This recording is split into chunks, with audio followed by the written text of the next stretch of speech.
This is Lauren Zaya. I'm a physical therapist assistant with Young's Physical Therapy and Sports Performance in Greenville, North Carolina, and I'm a comprehensively trained Pilates instructor through Body Arts and Science International. And today is day 24 of a 30-day at-home Pilates challenge of exploration. So this is part 2 of taking some of the fundamental exercises and putting some adjustments on them and tweaks on them to make them appropriate for individuals with osteoporosis, osteopenia, disc herniation or kind of acute disc issues, even prenatal clientele in certain stages of their pregnancy. So I want to go through like maybe about 1 or 2 repetitions of the ones we went over yesterday and then lead into just a couple more of the fundamental exercises. So we're going to start on our backs, and we're going to start with bridge, more for stability versus that segmental movement of the spine. So again, we're just going to do about 1 repetition of the ones that we did yesterday. So with your exhalation, you're going to press down through the arms, press down through the feet. We're going to float the hips up. The idea is that the rib cage, the pelvis is pretty much at this point, those 2 blocks are one piece in one line. You're going to float or hinge at the hips to come down, floating the pelvis down. We're going to walk the feet wide. Take the arms out to your T position. So my feet are wider than the hips, wider than the shoulders. I allow the legs to tip over to the left, keeping the right side of the pelvis resting as much as I can on the mat or on the floor.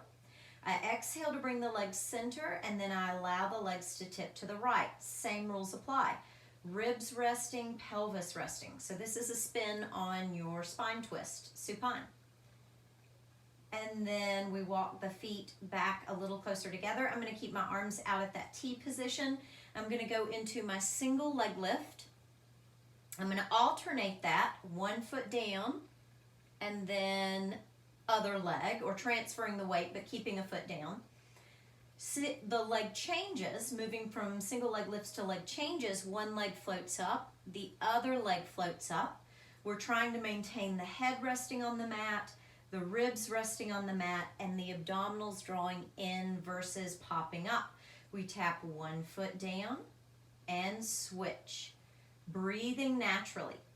So from here, what I'd like to do is take it into some newer exercises. So I'm rolling to my side, I'm pressing myself up, and we're going to put a spin on the roll up, or even kind of some abdominal work or chest lift work. So the roll up, we're usually kind of rolling up through the spine and then rolling back down.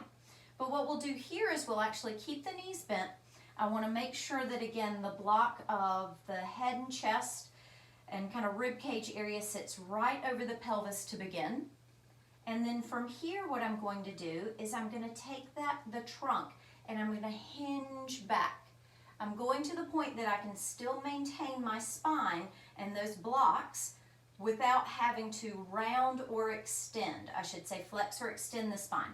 So if I slump, then I flex the spine. If my ribs kind of pop out from the line, then I've extended through the back.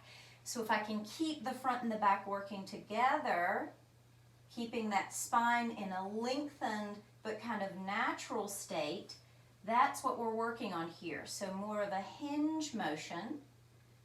So versus our rolling up, but this can still challenge the trunk. I would inhale, and of course taking the hands away, I should say, is a little bit more of a challenging position. Exhale forward. Inhaling back. Exhaling forward.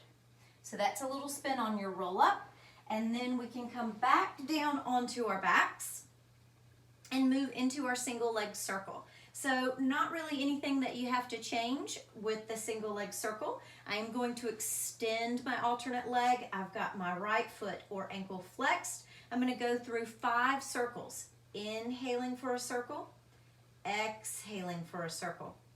Inhaling for a circle, exhaling for a circle. One more, we reverse the circles. We inhale, we exhale. My left leg is actively anchoring down to the mat. Inhaling and exhaling, getting ready to switch. I go ahead and float that left leg up towards the ceiling, ankle flexes or dorsiflexes. My right leg is really actively contacting the floor. Head and shoulders resting. We inhale, going towards the belly button, crossing that midline and around. So it's inhale for a circle and exhale for a circle. Inhaling for number 5, and then we reverse. Inhaling and exhaling. Inhaling and exhaling. One more. And rest. Thank you.